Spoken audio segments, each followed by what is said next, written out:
Hi, I'm Lieutenant Colonel Tony Shaffer, President of Project Sentinel and the London Center for Policy Research, where we always work to try to bring you the current, most relevant information that helps inform you as the American public and the world what you need to be focused on relating to policy, relating to national security, global security, the environment, economics, all those things which actually have a real impact on your life. And today I'm very proud to be joined by Dr. Jerome Corsi.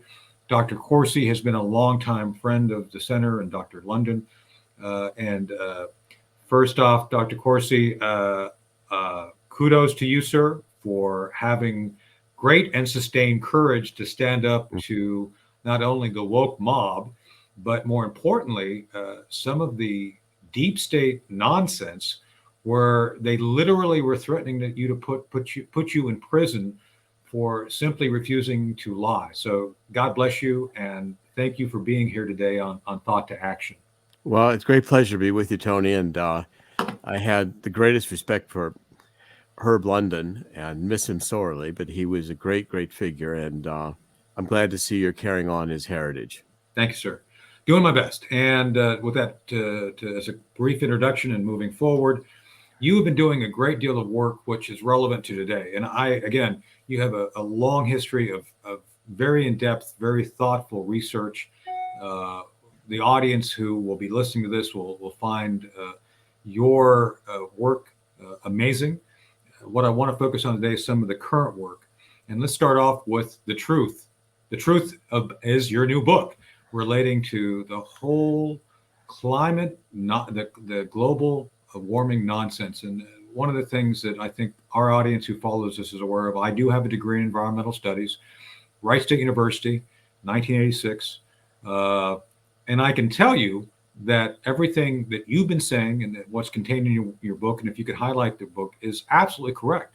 It's a mafia, it's a religion that the left has picked up and is now using as a method of injection of very severe Marxist ideology. So, Dr. Corsi, would you please tell us a bit about your book? Well, this is the book right here. You can see I did purposefully call it The Truth About Energy, Global Warming, and Climate Change. The subtitle is Exposing These Climate Lies in an Age of Disinformation. We're truly in an age of disinformation. Right. The book has really several different parts to it. The beginning of the book, first few chapters, I go through the political ideology that developed. After World War II, the initial environmental movement caught on to the Malthusianism. There was Harrison Brown, who was one of the scientists who worked on the atomic Manhattan Project during World War II, started writing books saying that there's too many people and we're going to run out of resources. Well, that got picked up by Paul Ehrlich, and Paul Ehrlich, with his 1968 population bomb, said the same thing. Too many people. We have to eliminate people. We have to have world government that will limit the number of people the children you're allowed to have, etc. And John Holdren, who became Obama's science czar, teamed up with Ehrlich, and they began writing books oriented towards. They wanted to find. Holdren wanted to find an existential threat. In other words, if we don't stop having people, we're going to destroy the planet. So Right. He hinged upon carbon dioxide, and hydrocarbon fuels emit carbon dioxide, and carbon dioxide is a greenhouse gas, which means it's one of the gases that contain the temperature for the sun within the atmosphere at night, for instance, so that all the irradiation doesn't just go back up into space. We couldn't live on this planet if that happened. We need greenhouse gases to survive. No doubt. But originally, the Holdren Ehrlich idea was that it was going to be a global cooling. We're going to have an ice age. Right. That didn't materialize, so they changed it to global warming. And that's stuck. That's the one we're currently in. But again, I'll get to the science, but the science doesn't justify their concerns. I mean, first of all, carbon dioxide is plant food. It tends to make the earth richer in plants. It Right. is we're in a global interglacial warming period. Right now, Right. we have a greener Earth. We've got a more abundant Earth. We have bigger populations. All of this is very productive. Now, the movement further got hijacked by the Marxists because they decided that this was a great idea. If we could eliminate carbon dioxide, we could eliminate in order to eliminate carbon dioxide, we had to eliminate capitalism, because the whole idea was that the Earth had begun warming exceptionally since the Industrial Revolution, which was the unique time we began burning hydrocarbon fuels. And that was going to cause the planet to become uninhabitable because it was too warm.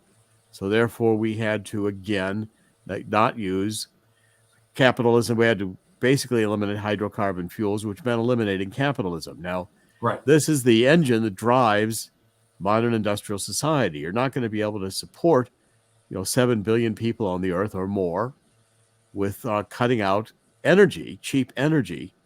And it gets back to the Malthusian purpose. It's almost a suicidal impulse because we exhale carbon dioxide. This is not a noxious chemical. Right. If hydrocarbon fuels emitted carbon monoxide, they might have had an issue, but they don't.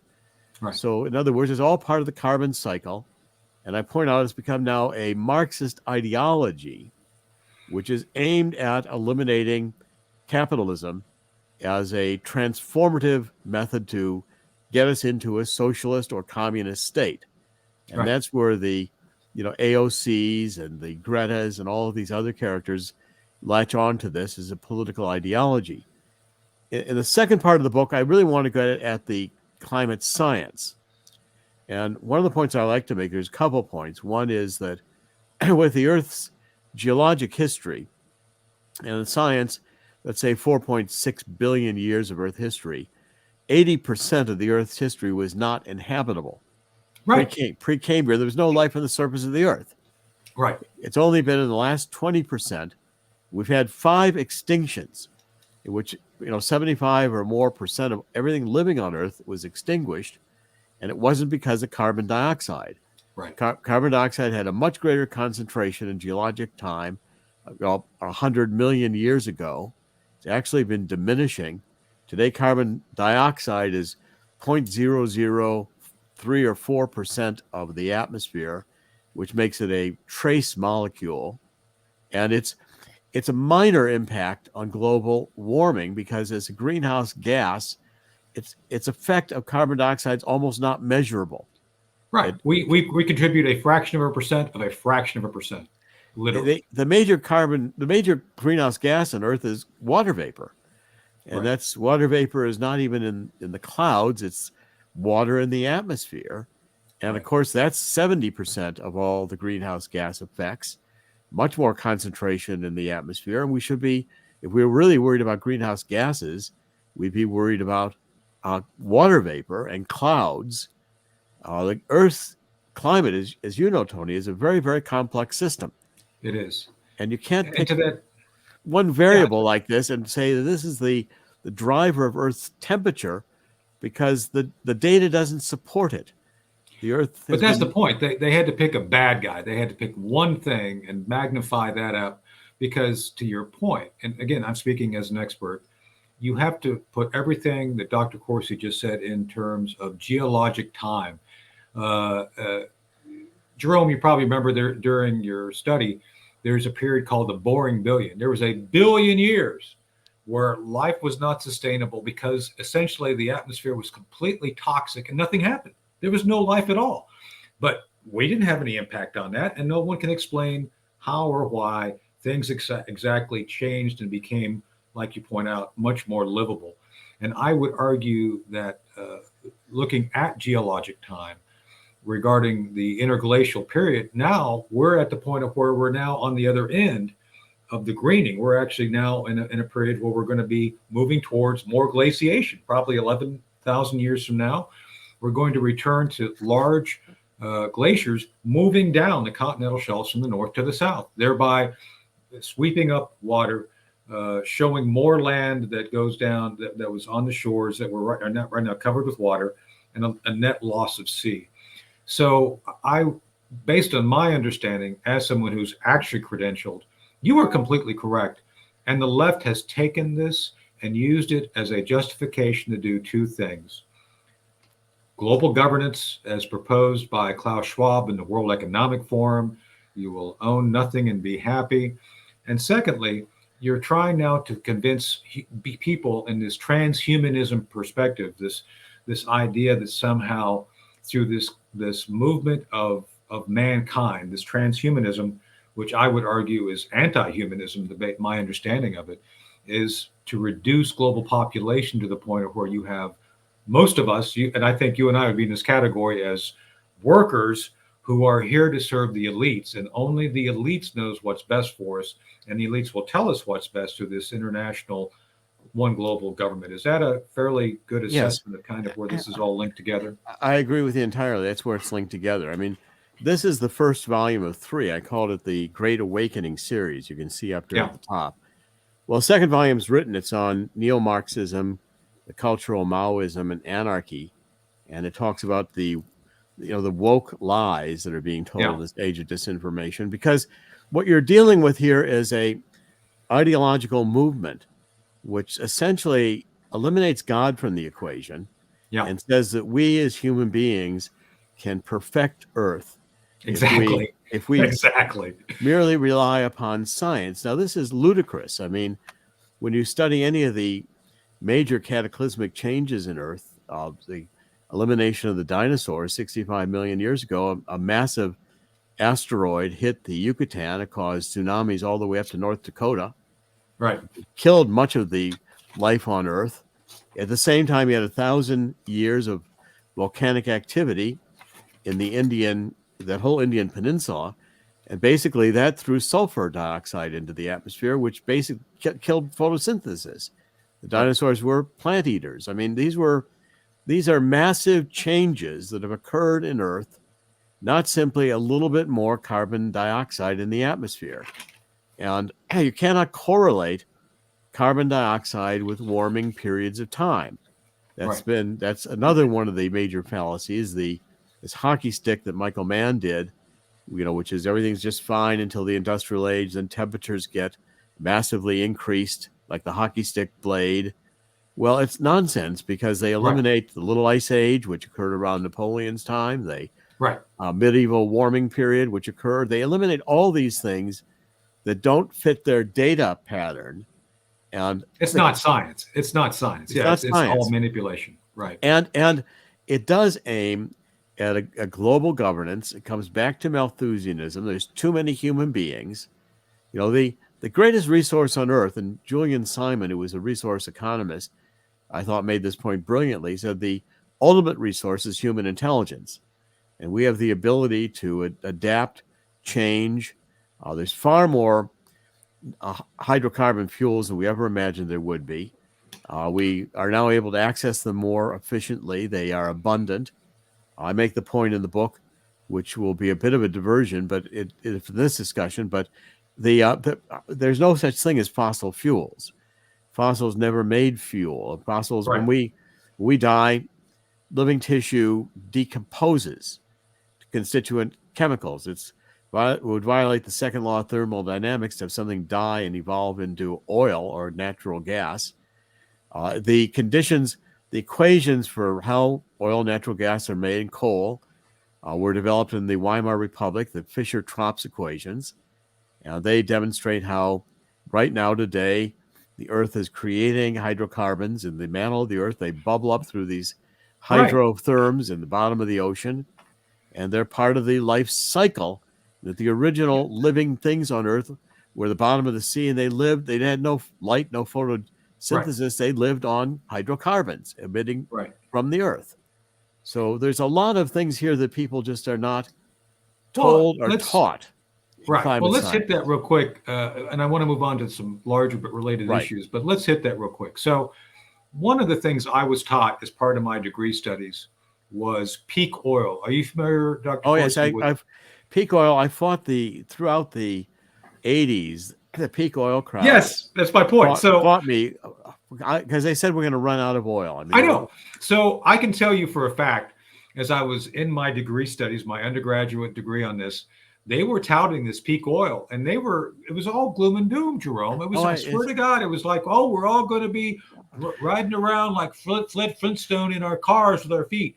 And their prediction at the time was by late 90s, we would be literally out of oil. And where are we? We are now finding oil all sorts of places because I'm with you. It's like the planet, because of its larger geologic forces and conditions of chemical makeup and composition, continue to generate these things. It's not going away.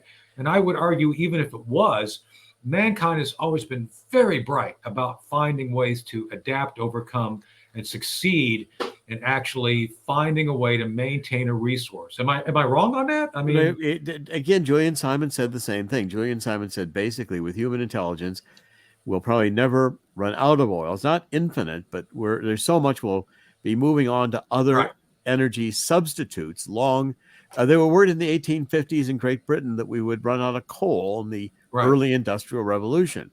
Well, we still today have more coal than clearly exactly, we have huge amounts of coal all over the world, including in the United States. And Donald Trump proved there was no peak oil when the United States again became a leading exporter of exactly, natural gas, oil.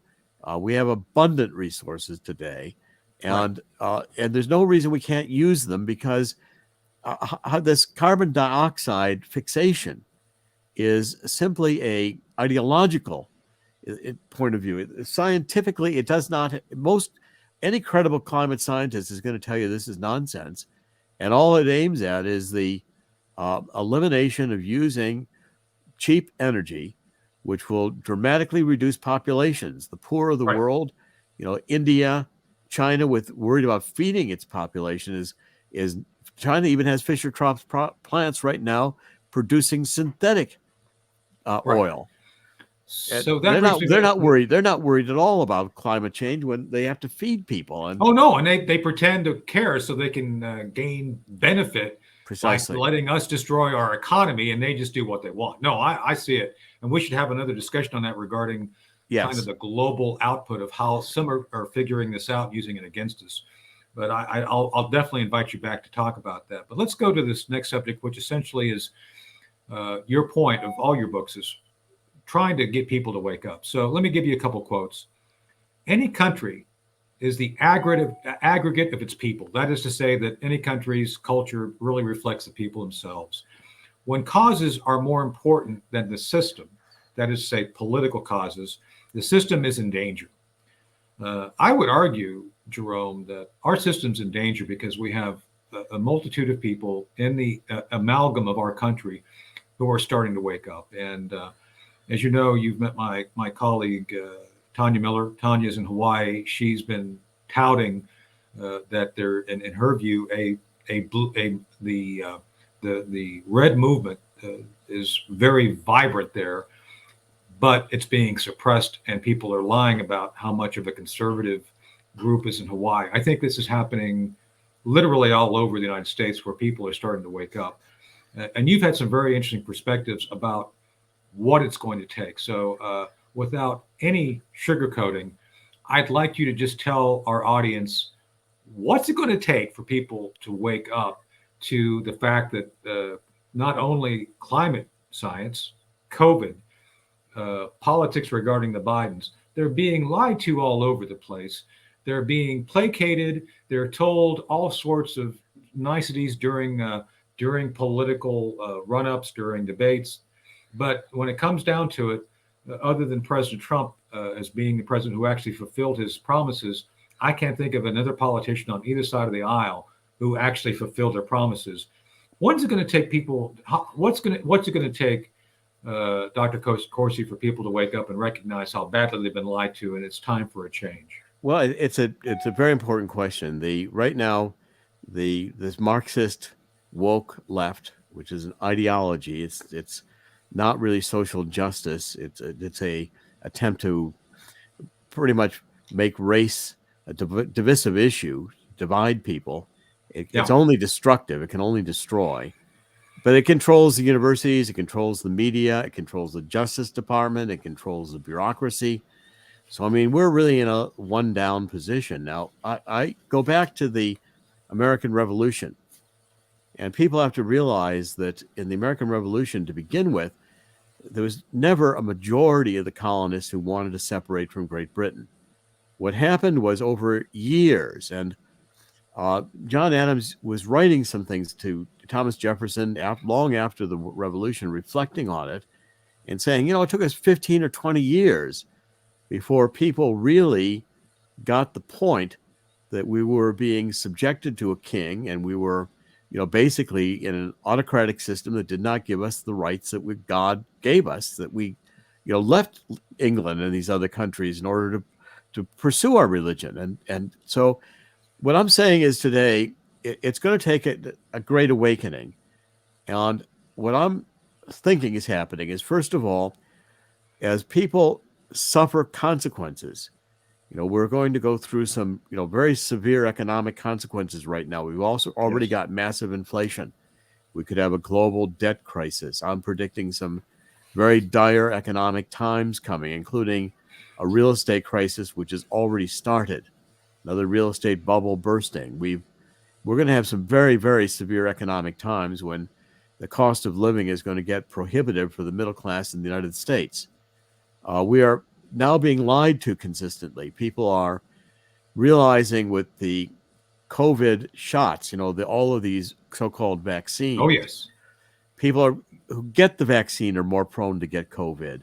We have this instant death syndrome, people just dropping dead, these massive blood clotting, and the heart issues that are going on. Live athletes, playing football and live national TV collapsing in the middle of a game. A young, healthy athlete who had no reason to have a heart condition just collapsed. And in Europe and soccer is happening in soccer as well. Other sports, absolutely.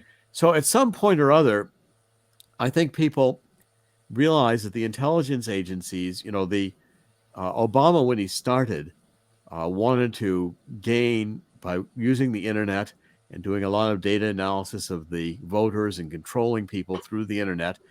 Over time, especially when Donald Trump won, the left said, well, it'd be a lot easier if we just stole the elections. Why do we have to spend all this time? Or better yet, why don't we move the intelligence agencies into social media and manage the message by lying to people? So almost everything we've been told, the vaccines will prevent the disease, they didn't. Fauci knew, and Jim Jordan's making a point of this right now in the House, that he knew the money was going to Wuhan labs for enhancement of function, basically weaponizing these viruses, and we paid for it. Right. And people are beginning to realize the lies, that seeing the double standard of justice. So Biden has all of these classified documents. They raided Donald Trump's home in Mar-a-Lago with a pre-dawn SWAT team raid, military style. And the Democrats in Congress are saying, oh, well, Joe Biden just forgot, or he didn't really mean it. Didn't count, no. Okay, well, if this double standard does not apply, people, I was saying the other day, years and years ago, maybe 30, 40 years ago, I had a cat. The cat was relatively smart. We had this big birdhouse, and the cat wanted to catch the birds in the birdhouse. So the cat eventually found a way to get itself inside the birdhouse and thought that would be the best way to catch the birds. Well, eventually the birds quit coming to the birdhouse because they knew there was a cat inside it. Yeah. Well, I think eventually human beings, through the dire circumstances, through the adverse consequences, when you can't feed your family, are you really going to care about transgenders teaching kindergarten? Are you going to care about woke LGBT issues? When you can't maintain your house because it's underwater, you can't pay for the mortgage you've got, you can't sell it and pay off the bank because it had a mortgage that's now underwater. The house is not worth what you paid. Right. These are circumstances that are going to bankrupt much of the middle class in the United States. And the insanity these people want to do with, we've got to eliminate gas burners on stoves. We have to make sure that our long haul trucks, our electric vehicle, this electric vehicle stuff is nonsense. And more things we put on the grid. It's dangerous to the environment. It pollutes the environment tremendously, both eventually It's horrible. I think it's actually a spiritual awakening that occurs. And I think, I go back to Second Chronicles 7:14, where, people finally begin to pray. It's gotten to a point where we can't just turn this around in a minute.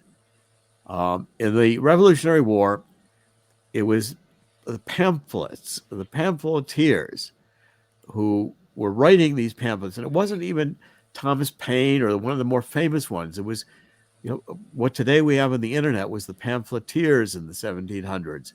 And they circulated these pamphlets that they printed up themselves, and they were circulated through the colonies. People began reading and thinking and organizing. The Revolutionary War started in the taverns. It started where people were eating, where people were congregating.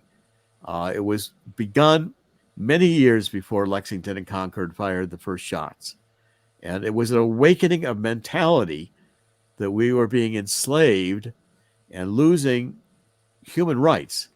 It was a great awakening that was our revolution. It was a great spiritual moment, realizing that these are God-given rights and that as individuals, we don't need to be collectively controlled, that all the power to the king or all the power to Klaus Schwab and his buddies at the World Economic Forum is just a way to enslave us. And eventually people get it. But I think it's going to take prayer. I think it's going to take a recognition that we cannot have a life without God. Once you eliminate God and you try to put, human intelligence on the throne of God, you become Saul Alinsky and you start praising Lucifer because he, for the price of a rebellion, got a kingdom to rule.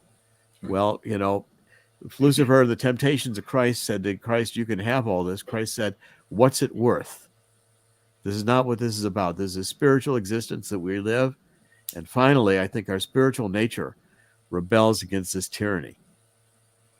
No doubt. And to that point, I'm a big believer in studying history and looking at what worked. And I'm a big fan of George Washington. And Jerome, I don't know if you knew this, and I think you did. George Washington was a very devout man who felt he was guided by God in the victories. And let's face it, he was up against the greatest military force on the planet, and yet somehow still pulled off a victory to make us independent. One of the symbols I wear is this right here. This is the 13-star symbol that was George Washington's headquarters banner. And if you look at it, it's actually, when George Washington talked about it, it really didn't represent the 13 colonies. It's actually a field of stars. It's the six-pointed stars. And he said it represented a new constellation in the heavens that was actually driving his effort to make America independent. So I would argue our very existence was driven by men who clearly devoted their lives and their beliefs to God, and their belief is what gave us the foundation of the Republic and the Constitution, which now we have to defend. I agree. And George Washington, by the way, if you study the battles and the like, he had any number of horses shot out from under him. He was under fire many, many times. He never got shot. Right. And it was remarkable. He was a large man. He was prominent. Oh, yeah. He put himself constantly in danger, and he never once took a bullet, which is like almost a miracle when you think about the danger that he was in. His faith was enormously strong, and it was of our founding fathers. I mean, just look at the documents that they wrote, which are filled with reference to God, God endowed, God given, and that our lives here really have a spiritual meaning, are not here to be ruled by a group of people who think that we'd be better off if the world were reduced by population by half or more, and they were in charge. So speaking of numbers, though, you had given a percentage at that one talk we attended together about what percentage of the population you think it's going to take to wake up. And I think you used Revolutionary War numbers. Jerome, I think was it about 40% of the population finally had to get its dander up and decide it was time to do something? Is that the right percentage? Yeah, it's about 40%. I mean, it starts with a very small percentage. I'd say maybe today we're at about 15%. But the curve goes up with economic pain. Right. And we're about to go through not only economic pain, but also these vaccinations, which I'm convinced are going to kill millions of people. No doubt. And Yeah. the attempt to re-engineer our RNA is almost satanic in its very concept. These transhumanists. I've my third book in this series. I'll be writing on transhumanism. But if you listen to some of the World Economic Forum pundits, like this guy Harari, who are just hateful of people who Right. hate God. And Karl Marx was not an atheist. Karl Marx believed in God. He hated God. It's like Saul Alinsky was not an atheist. He hated God. He knew God Right. existed. He just hated God. And he chose to be ruled by Lucifer, who basically said, God does not want you to eat of this fruit because then you'll know what he knows. You'll share, you could be God. He's hiding from you what I know, and I'll share with you if you just imagine that you can put your intelligence on the throne and rule. We don't need God. Well, that's a formula for massive starvations of people. Every time Marxism has been tried, whether it was in Russia or China, and collectivism under Stalin, millions died. Ukrainians were starved intentionally under the Mao and the Great Leap Forward and the Cultural Revolution. Millions died, and that's the legacy of communism and these lies, which attempt to eliminate God and to attempt Yeah. to control. I mean, there's many brilliant writings on. I was reading last night the Hayek's, a great British economist, who was writing a book called The Road to Serfdom. And he was writing about the time when Hitler was coming on. He knew Hitler was socialist from the left. And he was writing about this collectivism and how you cannot really rule economies from top down. Like, collectivism fails. Right. You have to have an economy in which people have independent effort. They can benefit themselves. What makes an economy work is the human creativity. And these people seek to squash human creativity, to squash dissent. And it's a formula for us to march ourselves into slavery. And they're fine with that. And that's my last question. We got just a little bit of time left. That march is ongoing. We've seen the World Economic Forum, Agenda 21, all these things which they're driving. Again, I think we would all agree that the green energy movement, that's become their religion. They're using their faux science as the replacement of God. This transhumanism is where they're trying to push us. And by the way, I look forward to talking to you more about that as we work through this. But I want to bring us back for a moment to current times and the Biden Chronicles, the Biden documents. So I don't believe for a minute that those documents were missing for the past 5 years, Jerome. I think that they were used. I think they were compromised. And I think the only reason they're coming out now is I think they're fed up with Joe Biden, and I think they recognize they want to get rid of him for someone else. Well, they're probably making way for Michelle Obama. That's what I was going to ask you about. So, how do you think they're going to circle this square? And basically, I think I know the strategy for getting rid of Biden. And by the way, I think the Democrats and Republicans will do that, and I think the Republicans will do it for the right reasons. The Democrats because it's a political MacGuffin to get rid of their guy. But how do you think they're going to do that? I think you mentioned before Michelle Obama is their person. How do you think they're going to throw her in there? And I think you're right. How are they going to do that? Well, she's following, and Joel Gilbert has done some very good work on this, a documentary. And right. And I had breakfast with Joel last week. We spent all morning talking about this issue. The point is, she's following Obama's path. In other words, writing books, saying she's not political. Disavowing all the Marxism that she's had in her past, disavowing her anger, that she's hated America all these years. And they hid her from the White House after she made some statements that were just too political and tried to soften her image. So she's on the public relations campaign now. And I believe what they'll do is they'll have a bandwagon effect saying that what we need is the softer, gentler Obama who can come back in with a basis of transforming America into a more just society. We'll have all these themes. The wokeism will subside in order to make the way for her. But once she's in power, it'll be Marxism full Alinsky every day, all day long. Right. But the point with all of these people on the woke and the left, first of all, I think the woke, by the way, don't understand that they're just useful idiots again. They're Exactly. Once the Klaus Schwabs get in power, the first ones they will eliminate are the woke, because they don't want the woke turning on them, Right. which they would do. So they're there to destroy. We're into a great destruction period of time, and they'll present Michelle as a person who really wouldn't like to be in politics, is really more interested in her family, will be just taking care of the nation like a great mother, and all of these themes that we'll get. We're just like Obama when he came and campaigned. I wrote the Abomination at that time. I said, this guy is a hard Marxist. He's trained by Frank Marshall Davis. This guy is not who he says he is. His documents don't prove, and there's no good documentation about this guy.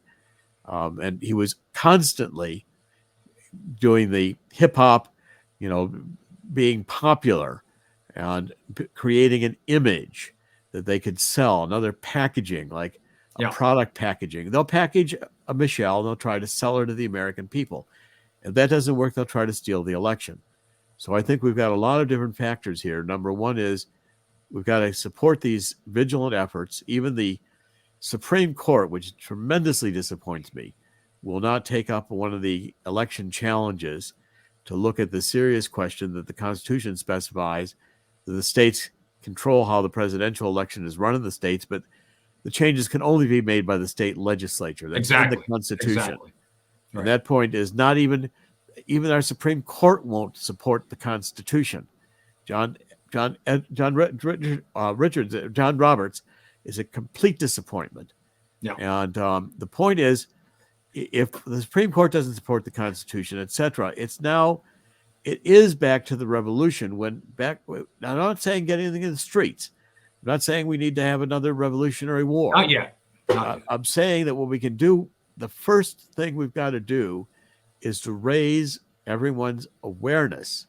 And it's a progressive pattern of telling people the truth. All my books are going to be the truth now on these things, and pointing out to them that they've been lied to, and pointing out the consequences of being lied to, which are detrimental to themselves, their families, their longevity, their ability to live a productive and fruitful life, and begin reminding people that we've allowed ourselves to get here because we have abandoned God. We have not gone back to the Bible to understand even our churches are penetrated by the wokeism. Oh, yes. Yeah, no, here where I live, the local church is split in half because of half of it, the national level, wanting to bring in gay and lesbian and transgendered ministers, which is like, no, that's not. We've got to go back to biblical teaching and go back to the fundamentals. I mean, all of these things are designed. No right-thinking person wants to be a racist. But the point is, when you weaponize race the way the left has done, you've now made race into an issue. They are then the new racists. Yeah. And the whole view of it is schizophrenic. Whatever they decide is their reality. Their sex is not their gender. Their gender is from a past life, maybe an animal. I mean, this is stuff psychiatrists would deal with in schizophrenia, as opposed to a political ideology we're all supposed to bow to. And it's designed to destroy. Yeah, and the transgender, especially those with gender dysmorphia who want to have gender-affirming surgery, are less than 200,000 people. So I can't believe, and I'm not saying we should do anything against them. We should help them. They have mental illness, and they should be helped, not encouraged to destroy their body. And that's what they're doing here. They're actually setting it up to set people out for failure. Well, there's always been failure. Percentage of people who were lesbian or who were homosexual or who were transgender or whatever, but it's always been a very small percentage. Right. And that small percentage has never insisted that their ideology, their way of life has to be made universal. It has to be taught to children. It has to be imposed upon people who are not by nature or by inclination of their persuasion.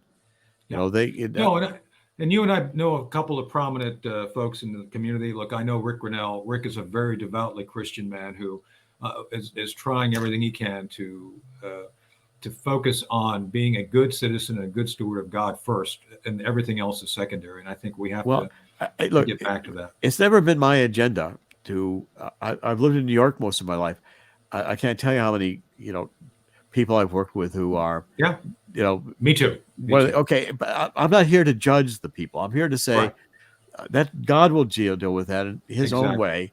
I'm here to say basically you can't make this an ideology that becomes a functioning ideology of a Exactly. society that's productive. This is So designed to negate, and it will only destroy productivity, and it will it'll weaken the human condition materially on Earth. That's what we're in right now. so that's where I want to kind of cap this off, for at least now. Jerome, thank you for being here today. I think the best way to summarize what we've talked about is the concept of build back better, or build back better, as certain folks in the Pacific say in New Zealand. There's a movie, one of my favorite movies of all time is Star Trek II, The Wrath of Khan, the Genesis effect, the Genesis device. And there's a great scene in there where the Genesis device is being used, and McCoy says, now you've got both. You can destroy and create in the same act. And that's what they're trying to do here. That's what Build Back Better is. Am I wrong? I mean, it seems to me That's that's what what it is. this is all coming down to. But the communists and the Marxists have always promised, neo-Marxist, cultural Maoists, that we need to destroy existing order, destroy God, and then we'll create the utopia. Well, the utopia never they know how to negate. Satan teaches them how to negate, but they can't create. All they can create is starvation, mass numbers of people dying. They can only create death and disease and all the four horsemen of the apocalypse riding. They're good at that, but they are not good at creating anything positive. That comes from spiritual values, and it's not going to be derived out of a book the of Genesis Marx. device. Yeah, and that's the point, is that you get, the only thing they can guarantee is the lowest common denominator. They're going to bring you down to the level of failure. That's the only thing they guarantee. So when they say, hey, we all want to create equality, their equality is the very bottom, where you are at that bottom and you have a very small elite.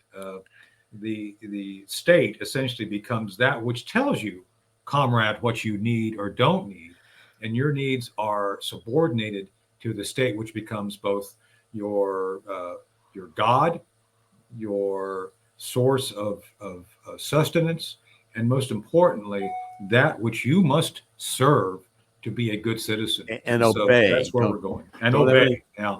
Sometimes I think some of the things I'm writing will be more read after I'm gone. It's going to take, but they still need to be written now. They need to be said. They do. Well, God bless you. No, look, Jerome, thank you for your courage. As again, I opened by saying that I am more appreciative now than ever. I'm proud to call you friend. I'm proud of the work that the center, you've done with the center before. We'll be working with you as Project Sentinel, and the London Center. We'll be doing both. But please consider us an ally, and please always consider me as a friend and someone who is devoted to what you're trying to do and what you're trying to say. So again, thank you for being with us here today. I'm very proud that you're continuing Herb London's legacy. He was a great man, and I'm very pleased to see you continue the efforts. And I think it will be very productive. And I'm 100% in support of what you're doing, Tony. Thank you. So, and that's it for today. Thank you all for joining us for this amazing version, this amazing episode of Thought to Action, where we've had Dr. Jerome Corsi. We've talked about his book, The Truth, about climate change. I encourage everybody to pick it up, go read it. Again, let me be very clear, as someone who's got a degree in this, what he's saying is absolutely true. We must accept the science for what it is, not the political propaganda that the left has turned it into. Just think for yourself. So I look forward to being back with you all very soon in the near future with another episode of Thought to Action. Again, Tony Shaffer signing off. Thanks for being here today, and we'll see you soon.